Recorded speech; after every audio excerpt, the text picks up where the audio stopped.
Hi friend, स्वागत है आप सभी का मिशन कोचिंग सेंटर में। इस वीडियो में बात करें पाचन तंत्र के बारे में। पाचन तंत्र के बारे में यहाँ पर डिस्कस करेंगे और आपके कौन कौन से पीवाईक्यू के क्वेश्चन यहाँ पर हैं, सारे के सारे यहाँ पर क्वेश्चन ले लिए जाएंगे।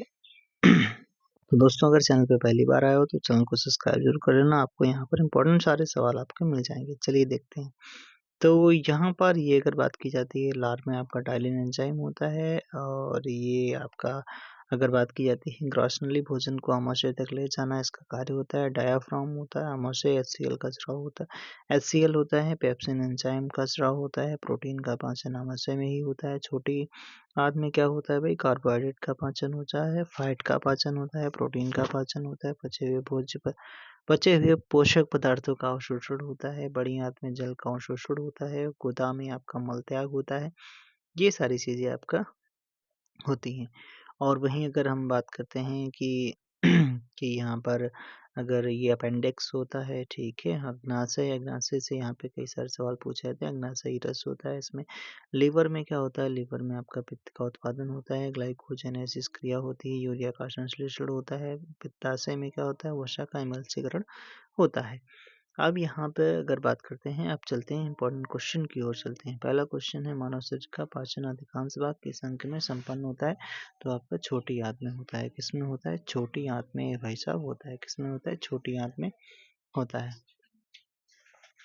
मानव शरीर में पाचन का अधिकांश भाग छोटी आंत में संपन्न होता है। इसके अलावा पचे हुए पदार्थों का अवशोषण मुख्यतः छोटी आंत में ही होता है। हालांकि भोजन का पाचन मनुष्य में मुख से प्रारंभ होकर बड़ी आंत तक चलता रहता है।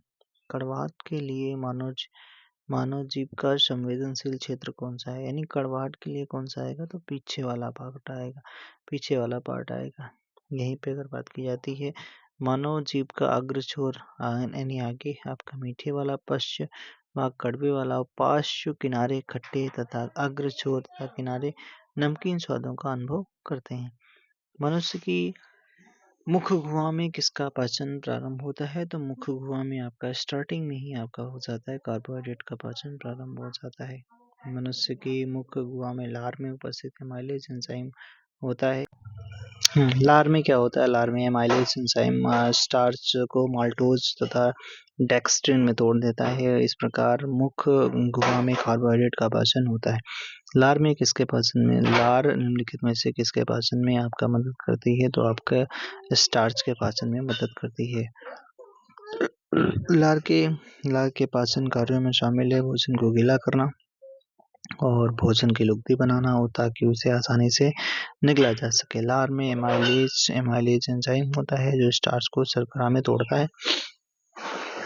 लार में लाइसोजाइम नामक एंजाइम भी होता है जो भोजन के साथ में आए हुए जीवाणुओं को नष्ट करने में सहायक होता है। तो आप इससे भी याद कर सकते हो, लार में लाइसोजाइम नामक एंजाइम भी पाया जाता है जो क्या करता है, भोजन के साथ आए हुए जीवाणुओं को भैया नष्ट कर देता। कहता है हटो तुम बाहर, हम देखते हैं आगे। ठीक है, तो यहाँ पर अगले सवाल की ओर चलते हैं। कहता है कौन सा लार की सहायता से पच जाता है? तो आपका स्टार्च पच जाता है। कि स्टार्च पच जाता है। आगे बात करते हैं, स्टार्च को जल अपघटन से ग्लूकोज बनाने वाला एंजाइम कौन सा होता है? तो आपका लाइपी। तो ये भाई साहब कौन होता है? तो एमाइलेज एंजाइम होता है। कौन सा? एमाइलेज एंजाइम होता है। एमाइलेज एंजाइम का क्या होगा? एमाइलेज नामक एंजाइम का स्राव लार ग्रंथियों द्वारा तथा अग्नाशय द्वारा किया जाता है जो कि भोजन में स्टार्च के जल अपघटन से ग्लूकोज निर्मित करता है। अगला सवाल है, मानव शरीर में यकृत वसा के ये लीवर जो है वसा के पाचन में महत्वपूर्ण भूमिका निभाता है। यकृत दो महत्वपूर्ण पाचक एंजाइम उत्पन्न करता है। तो पूछ रहा है कथन और कारण से पूछ रहा है, तो आपका ए वाला तो सही है लेकिन आपका दूसरा वाला गलत है। चलिए यहाँ पर बात कर लेते हैं। यकृत से पित्त की थैली में पित्त रस पहुँचता है। यानी यकृत से पित्त की थैली में पित्त रस पहुँचता है। ठीक है, जो वसा युक्त भोजन के पाचन में महत्वपूर्ण भूमिका निभाता है।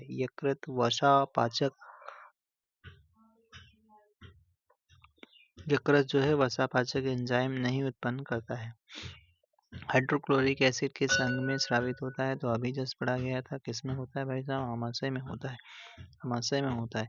मानव शरीर में आमाशय जठर रस का स्राव करता है, जिसमें हाइड्रोक्लोरिक अम्ल उपस्थित होता है। इसका मुख्य कार्य निष्क्रिय एंजाइमों को सक्रिय एंजाइमों में बदलना तथा भोजन में उपस्थित विषाणुओं को नष्ट करना, भोजन के कठोर रेशों को अपघटित कर उसे नरम बनाना होता है। अगला सवाल, एंजाइम क्या होते हैं? तो एंजाइम आपके बायो उत्प्रेरक होते हैं, और जैव रासायनिक क्रियाओं को उत्प्रेरित तथा उनकी गति को बढ़ाने का कार्य करते हैं। एंजाइम मूलतः क्या है? वो एंजाइम मूलतः क्या है? एंजाइम मूलतः प्रोटीन होते हैं। क्या होते हैं? प्रोटीन होते हैं। एंजाइम मूलतः प्रोटीन होते हैं, जिनका निर्माण प्रायः नाइट्रोजनी पदार्थ या अमीनो अम्ल के संश्लेषण द्वारा होता है। जैव क्रिया में एक विशेष प्रकार के एंजाइम एक विशेष कार्यों को संपादित करते हैं। ये उसी प्रकार कार्य करते हैं जिस प्रकार एक ताले को खोलने के लिए विशेष चाबी होती है। अधिकतर एंजाइम होते हैं, क्या होते हैं? आपके प्रोटीन होते हैं। पहला वाला ये आपका सही हो जाता है। अधिकतर एंजाइम क्या होते हैं? प्रोटीन होते हैं। एंजाइम क्या है? तो एंजाइम आपके प्रोटीन होते हैं। सी वाला उत्तर आपका सही बनेगा। जैविक सिस्टम में रासायनिक क्रिया की प्रक्रिया को तेज करने के लिए तो आपके एंजाइम होते हैं, एंजाइम ही होते हैं। क्या होते हैं? एंजाइम्स होते हैं। जैविक यानी लिविंग सिस्टम में रासायनिक क्रिया की प्रक्रिया को तेज करने में उत्तरदायी पदार्थ एंजाइम हैं। सभी एंजाइम प्रोटीन होते हैं। बहुत से कार्बनिक पदार्थ जैसे प्रोटीन, कार्बोहाइड्रेट, वसा को सरल अणुओं में परिवर्तित करने की क्रिया एंजाइम द्वारा संपन्न होती है। एंजाइमों के बारे में आपका यहाँ पर पूछा जा रहा है, कौन से कथन सही है? कह रहा है ये जैव उत्प्रेरक होते हैं। हाँ, बिल्कुल सही होते हैं। ठीक है। वे शरीर में उसी स्थान पर अपना कार्य करते हैं जहाँ वे उत्पादित होते हैं, तो ये भी आपका सही माना जाता है। ठीक है, दोनों सही हैं।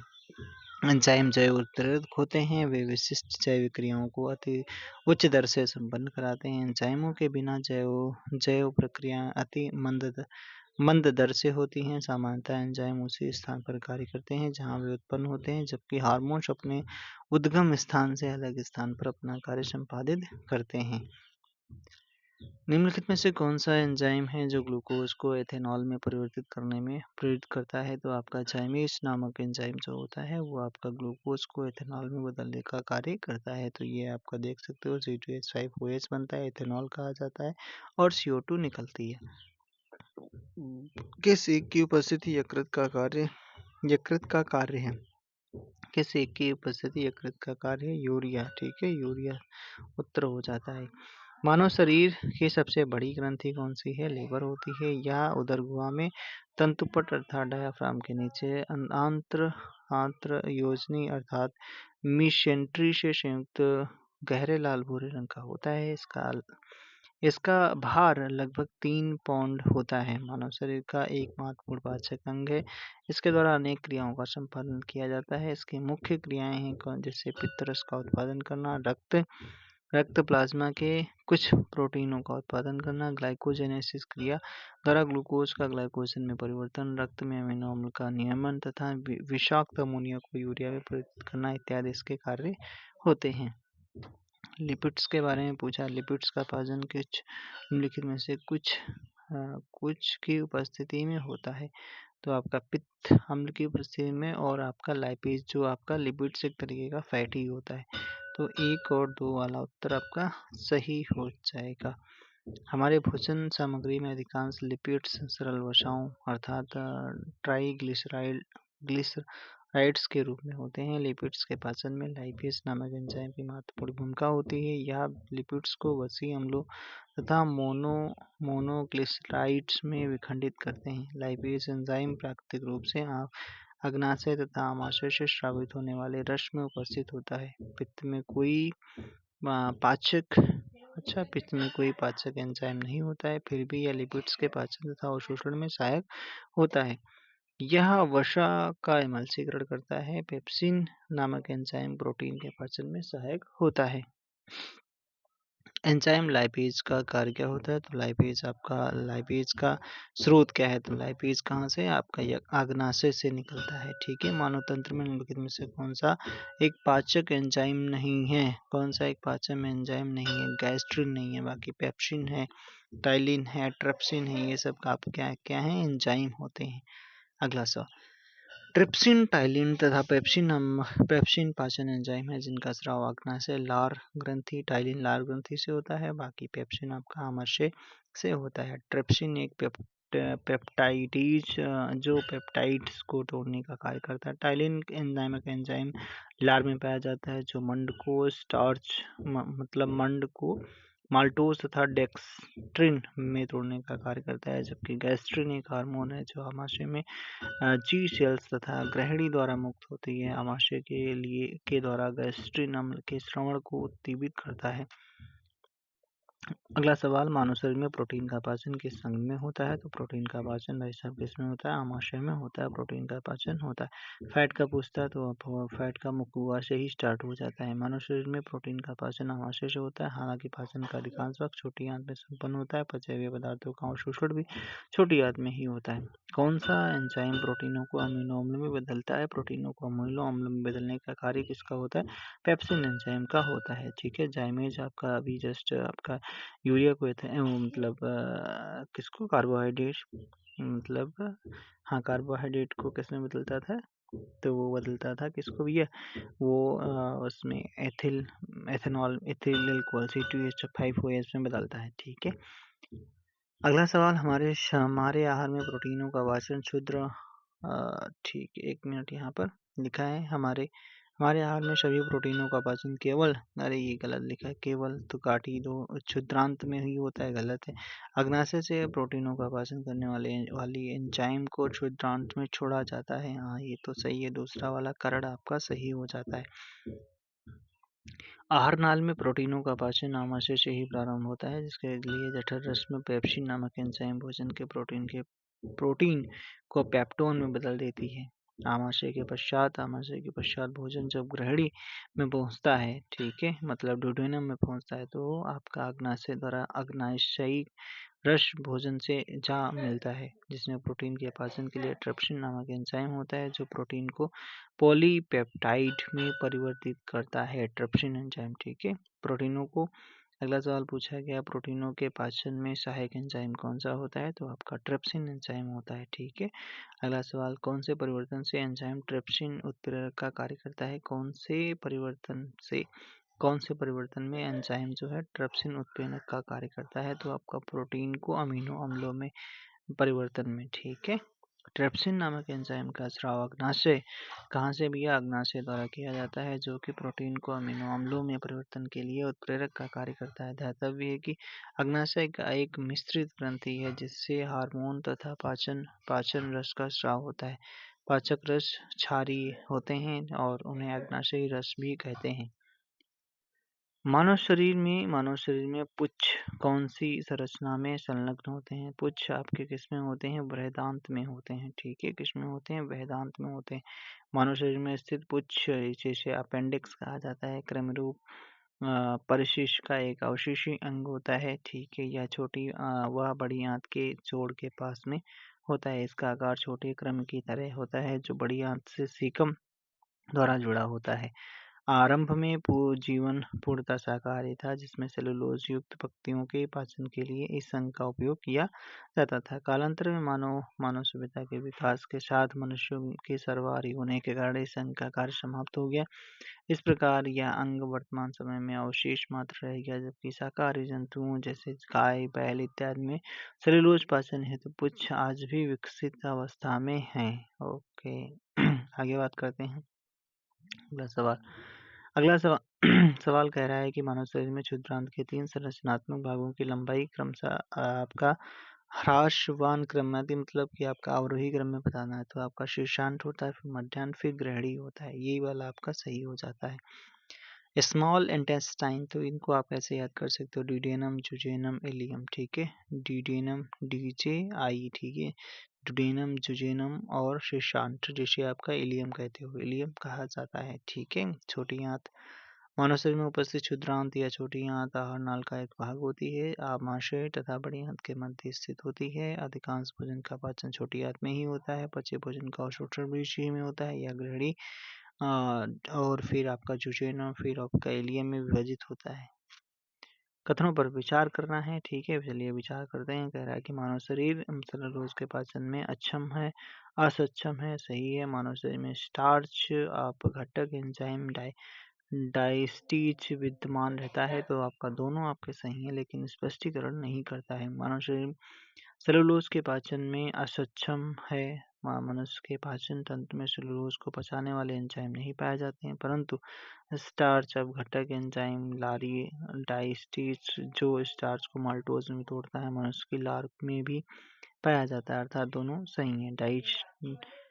डायस्टीज की वजह से सेलुलोज का पाचन नहीं होता है। आप देखो यहाँ पर मैचिंग कराना है। ठीक है, तो मैचिंग क्या कराना है, तो मैचिंग ही क्या पूछा गया था, कह रहा था कौन सा जोड़ी सही है। तो ई कोलाई जो आपका होता है डीएनए को, ई कोलाई प्रतिबंधित एंडो न्यूक्लियंस जो सेकंड होता है डीएनए को विशिष्ट स्थानों पर काटने के लिए इसका यूज किया जाता है। तो हम यहाँ पर अब इसका केवल एक्सप्लेनेशन देख लेते हैं। ठीक है, एक्सप्लेनेशन में केवल यही दे रखा है, बाकी इन लोगों ने कुछ यहाँ पर दे नहीं रखा है। आगे बात करते हैं। अब इसको मैच कराना है। ठीक है, मैच कराना है। मैच का इसमें सीधे चलते हैं। तो टाइलिन जो होता है स्टार्च को पचाता है, पेप्सिन जो होता है प्रोटीन को पचाता है, रेनिन आपका रक्त में एंजियोटेंसिनोजिन को एंजियोटेंसिन में बदलता है। ठीक है, ऑक्सीटोसिन क्या होता है, ये आपका स्मूथ मसल्स में सिकुड़न प्रेरित करता है।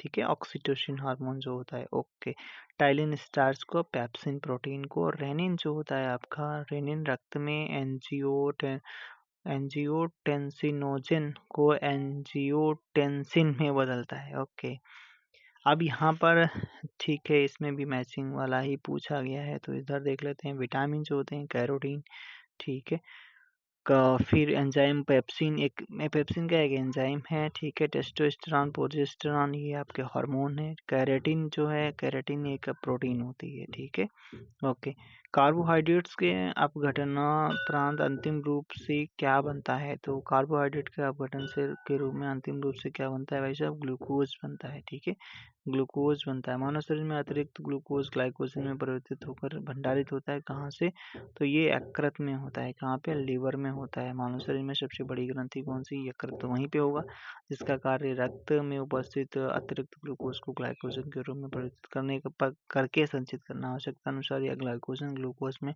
बदल कर शरीर को ऊर्जा प्रदान करता है। इस प्रकार यकृत अतिरिक्त शर्करा तथा ऊर्जा में सामंजस्य बनाए रखता है।